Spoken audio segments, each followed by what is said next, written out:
Good morning, fellow modelers. This is John Thompson again. I wanted to show you guys progress on my USS New Jersey model. As you can see, it's substantial progress since my last video.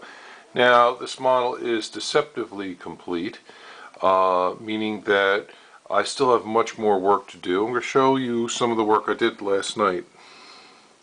We're zooming in here on the launches. Now, what I did was I like to paint my details, but for certain things like the windows on the launch, I actually wound up using striping tape because it was a lot easier to do. Now you're going to wonder how I got those perfect windshield lines.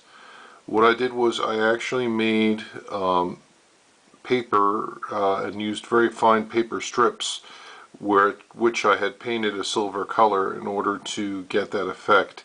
So it looks very nice and neat, and it does clean things up when you see nice sharp edges on that. So that's something that I have to look into. Now I do have a photo etch kit on order, so when I say deceptively finished, a lot of the superstructure you're looking at is basically in about 3 or 4 main pieces. The aft 5-inch guns here with the Marine Corps EGAs on them have to be attached permanently to the model, but there still is a good deal of photo etch work to be done in this area, so I didn't attach anything down yet. Right now it's just basically dry fit in order to basically see how it goes together and work in sub-assemblies. The bridge was actually the most interesting part of this project. Here you can see it's mostly there, although the decorations that she had in addition to the salad on the bridge itself, I actually had to use a Battle E, and I did see one in the 1983 video on YouTube. A sailor did do a tour of the USS New Jersey and showed what was going on. So there was a Battle E on that bridge wing. So probably a little smaller, and it had a little tick underneath it, but that was the best I could do with what I had. I bought a set of decals to try to replace some of the decals that were wrecked. Now most of the striping here you're going to see on the deck is solid. I did see that in the video and had to basically make my striping out of striping tape. I had it all go on perfect, and then I went to put on the microsol, and unfortunately when the microsol went on, the cotton caught the decal and ripped it up, so I was unable to get the one decal fixed. So what I did was I wound up removing the striping, the dashed striping, and actually going with the solid red firing lines, so to be consistent with the rest of the ship. That was one of the other things I did. Another thing I did here is I put in all the little life rafts. That's the next detail. I went with a neutral gray on this version.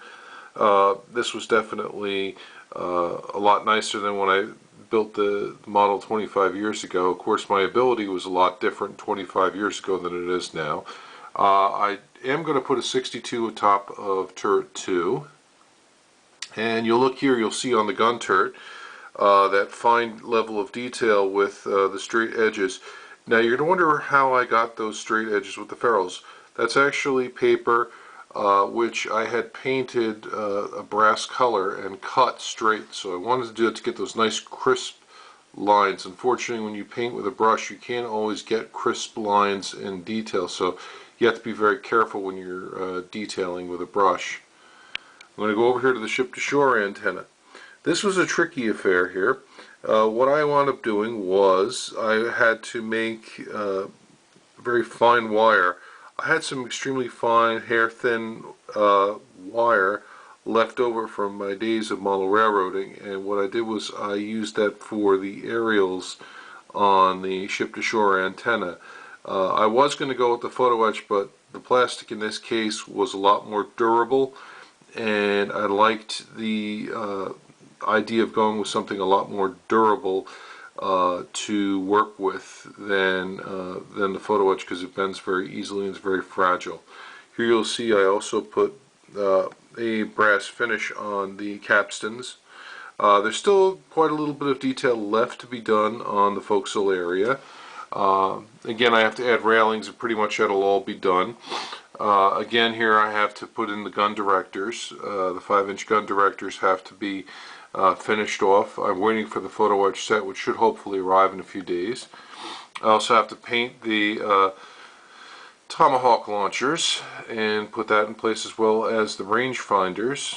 And I did start on the helicopters here. Now, one suggestion that I will do when I do the helicopters will be to put the helicopters together on the sprue, glue the halves together, then paint. It provides a nice, handy area to hold them, so that's definitely a good thing. And I do have our screws aboard, which was good. I did mask the waterline here anyway, and I discovered a very important lesson when painting.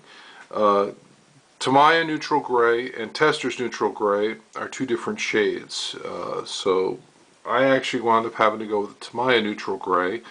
I do like the darker appearance, however, this would be more closer to a Tester's gunship gray. So keep that in mind when you're using your paint. If you're going to go with one shade of neutral gray, go either with Tester's or with Tamiya. So this is basically what the model looks like so far. Port side looks similar here. I'm going to do a quick pan around here and show you what I've got done on that here. Pardon my mess on my workbench here. This will give you a general sense of the model and what I've got left to do on her. But I got this as a Christmas present, and this is sort of keeping me out of trouble while I'm on school break. So anyway, thank you very much for your time, and have a great day.